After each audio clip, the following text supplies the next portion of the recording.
Hello students, how are you? In our last video, we already discussed about the circular motion, uniform circular motion, non-uniform circular motion, right hand rule, then centripetal acceleration and direction of alpha, theta and omega during the clockwise and anti-clockwise directions. Okay, these all the things we already discussed in our last video. Today we are going to discuss the dynamics of circular motion and later we will see the applications of uniform circular motions. Okay, first we are going to discuss about dynamic of circular motion. Now we know that when the body is performing a motion along the circumference of circle, then we say it is a circular motion. In last video we already discussed about the two main characteristics of circular motion. That the first characteristic become it is accelerated motion. The body is in accelerated motion and another one it should be periodic. So when the body is accelerated, it gives the circular motion, and during the circular motion we know that the velocity, linear velocity is continuously going to changes but angular velocity remain constant. Okay, we already discussed about radial or centripetal acceleration also. What's radial and centripetal acceleration say? The centripetal acceleration or radial acceleration is equal to v square into r, v square upon r or minus omega square r. Okay, negative sign is for direction, but in magnitude a is equal to v square by r or omega square r. Okay, this is the centripetal acceleration. This all we already discussed in our last video. Now in dynamics of circular motion we have to discuss the two types of forces which is present or required for circular motion. Okay, that is centripetal force. Okay, just a minute.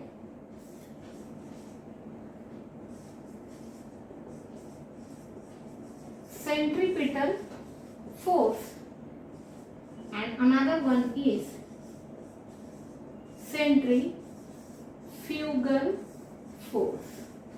Okay, now this centripetal force and centrifugal force, जब हमने circular motion discuss किया था तो circular motion में हमने बताया कि जो एक्सेलरेशन है वो टुवर्ड्स द सेंटर होता है, यानी उसकी जो डायरेक्शन है along the radius and towards the centre हमने बताई थी, और उस हिसाब से हमने अल्फा की डायरेक्शन भी बताई थी कि राइट हैंड रूल के हिसाब से अल्फा की डायरेक्शन ऐसी रहेगी, अगर ऐसी भी रहती है तो भी अल्फा की डायरेक्शन ये ऊपर ही रहेगी, ओमेगा की डायरेक्शन ये चेंज होती है, और प्लेन चेंज होगा तो क्या इफेक्ट होगा ये सब हम डिस्कस कर चुके हैं।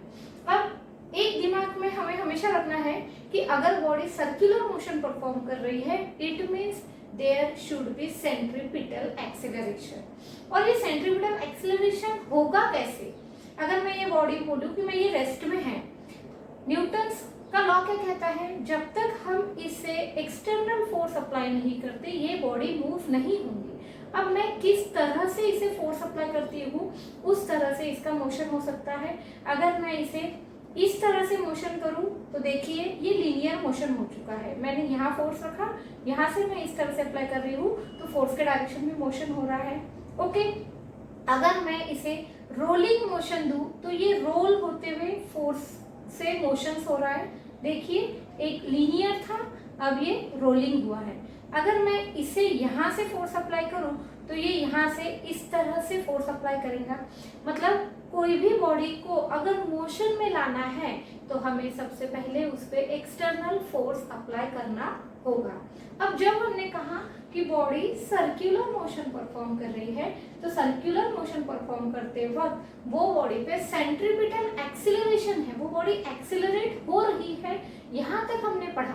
बट वो बॉडी क्या खुद से एक्सेलरेट होगी? नहीं, वो बॉडी को एक्सेलरेट होने के लिए एक फोर्स हमें बाहर से प्रोवाइड करना पड़ेगा, that is called as external force, and that force the required for centripetal acceleration during the circular circular motion that force is centripetal force. Means ये जब सेंट्रीपिटल फोर्स हम जब बॉडी पे प्रोवाइड करेंगे तो वो बॉडी एक्सिलरेट होंगी और वो बॉडी एक्सिलरेट होके सर्कुलर मोशन परफॉर्म करेंगी। यानी अगर ये सर्कुलर मोशन बॉडी परफॉर्म कर रही है तो ये बॉडी इनिशियली यहाँ है, ये बॉडी को जब हम यहाँ से एक्सटर्नल फोर्स अप्लाई करेंगे तो ये बॉडी एक्सिलरेट होंगी और एक्सिलरेट होके ये बॉडी सर्कुलर मोशन परफॉर्म करेंगी। The force provided for a body to accelerate to perform the circular motion, that force is centripetal force। यानी और ये फोर्स की direction always towards the centre रहेंगी और अलोंग द रेडियस रहेंगी। यानी हमें जब फोर्स अप्लाई करना होगा तो ये रेडियस के अलोंग ही हम इसे फोर्स अप्लाई करेंगे और टुवर्ड्स द सेंटर होने की वजह से ये हमेशा अंदर इस फोर्स को, ये बॉडी को अंदर खींचने की कोशिश करेगा। That is the centripetal force. अब सेंट्रीपिटल फोर्स और सेंट्रीफ्यूगल फोर्स में एक छोटा सा पॉइंट आपको एग्जाम व्यू से याद रखना है कि पिटल है तो टुवर्ड्स द सेंटर है और फ्यूगल है तो अवे फ्रॉम द सेंटर है। अब यहाँ सर्कुलर मोशन परफॉर्म होगा लेकिन अवे फ्रॉम द सेंटर होगा, लेकिन उसके लिए कुछ कंडीशन दी हुई है। जैसे हमने कहा कि अगर सर्कुलर मोशन परफॉर्म कर रहे हैं तो you have to assume compulsorily that the force required for circular motion should be CPF, that is centripetal force। इसे कहते हैं हम CPF। अब ये दोनों वाइस वर्सा होंगे। अगर बॉडी सर्कुलर मोशन परफॉर्म कर रही है तो वहां पे प्रेजेंट फोर्स कौन सा होना चाहिए? CPF, centripetal force. अगर मैं कहती हूँ कि एक बॉडी पे हम CPF अप्लाई कर रहे हैं, it means the body should perform the circular motion. ये दोनों एक दूसरे को पूरा क्रॉस रहेंगे, क्रॉस यानी एंटी रहेंगे, या आप सहे कि दोनों एक दूसरे के बगैर नहीं रह सकते। अगर सेंट्रीपिटल फोर्स है तो ही बॉडी सर्कुलर मोशन परफॉर्म करेंगी, अगर सर्कुलर मोशन है इट मीन्स वहां रहने वाला फोर्स क्या हो गया? सेंट्रीपिटल फोर्स ही होगा। ओके, अब ये हुआ जब बॉडी सर्कुलर मोशन परफॉर्म कर रही है तब। Now centrifugal force, this is also CPF, इसे भी हम CPF ही कहेंगे, सिर्फ it is directed away from the centre, this is directed towards the centre. अब CPF का फॉर्मूला क्या होगा? CPF का फॉर्मूला है, अपने को पता है, न्यूटन सेकंड लॉ क्या कहता है? F is equal to m into a। Okay, now m is as it is, that is the mass of a body। Now which acceleration is this? This is a centripetal acceleration, and centripetal acceleration का formula क्या था? Omega square r, means centripetal force कितना हो गया?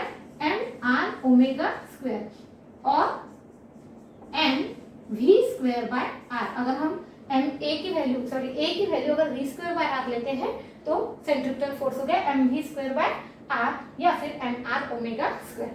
This is centripetal force. अब हम discuss करेंगे centrifugal force. Value centrifugal force की भी यही रहेगी, उसका भी फॉर्मूला यही होगा। लेकिन सेंट्रीफ्यूगल फोर्स क्या होता है? हमने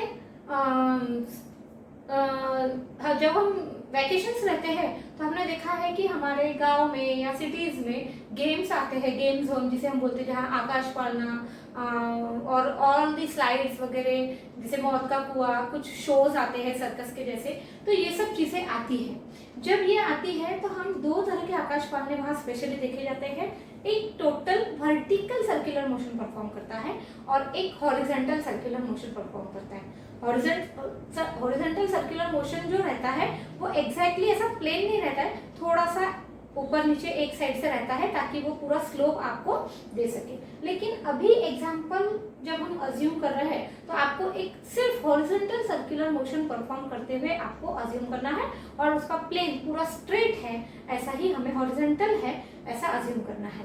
अब अगर ये हॉरिजॉन्टल सर्कुलर मोशन है और यहाँ सब चेयर्स दी हुई है, इस चेयर्स पे हम लोगों को बिठाया जाता है।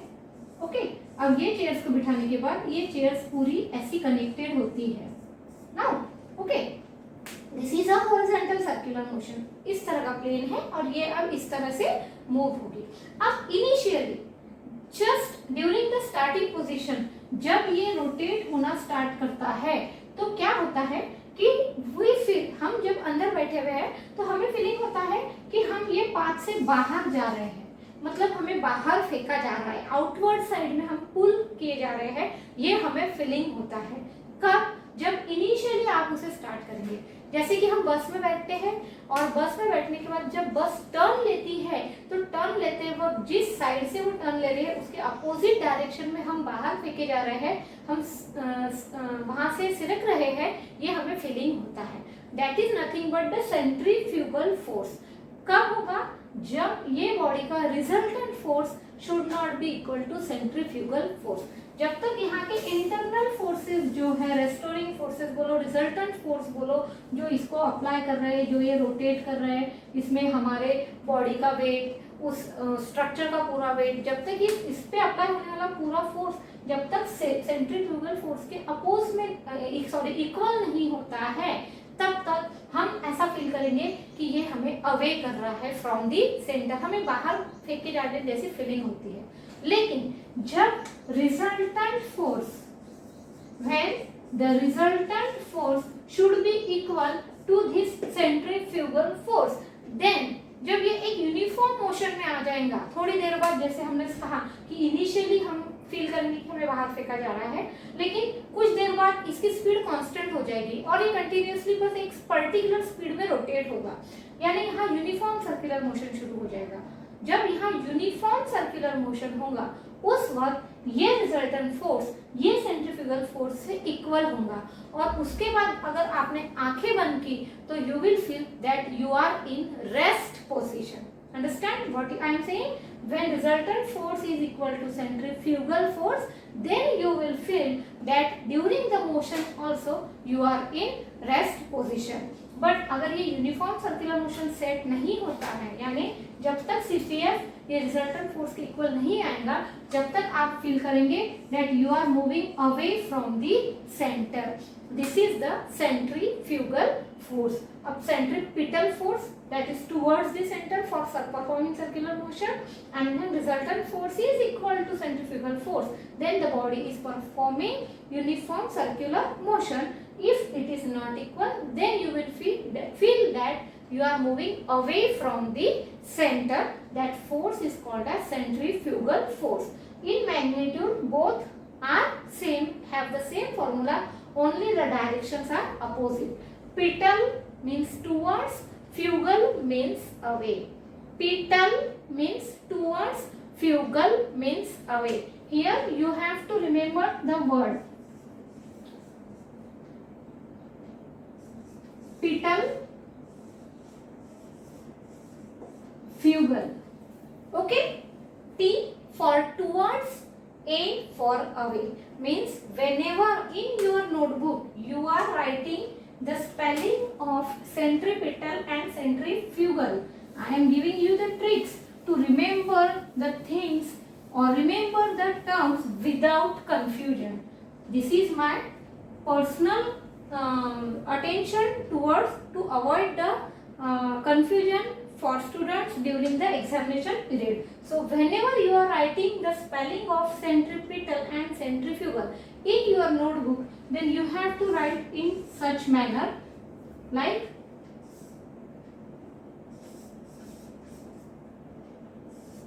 centripetal and centrifugal. Okay, means T and A should be capital. Centripetal and centrifugal. When the two forces come in your mind, you have to remember your textbook or your notebook, and in that your जब आप उसे सोचते हो तो आपके सामने आपके books में लिखे हुए पन्ने आपके सामने आएंगे, और जब वो बुक के पन्ने लिखे हुए आपके हैंड रिटन के जब आपके सामने आएंगे तो आपको ये इस तरह से दिखेगा। तो जहाँ भी MCQs होंगे कि सेंट्रीपिटल फोर्स है तो फोर्स कौन से डायरेक्शन में होगा, या सेंट्रीफ्यूगल फोर्स है तो फोर्स कौन से डायरेक्शन में होगा, तो तुरंत पढ़ते वक्त हमें जब ये लेटर दिखेगा और इसमें जब हमें T कैपिटल दिखेगा तो हम बिल्कुल कॉन्फिडेंटली बता पाएंगे कि सेंट्रीपिटल है मीन्स टूवर्ड्स द सेंटर है, सेंट्रीफ्यूगल है means away from the centre है।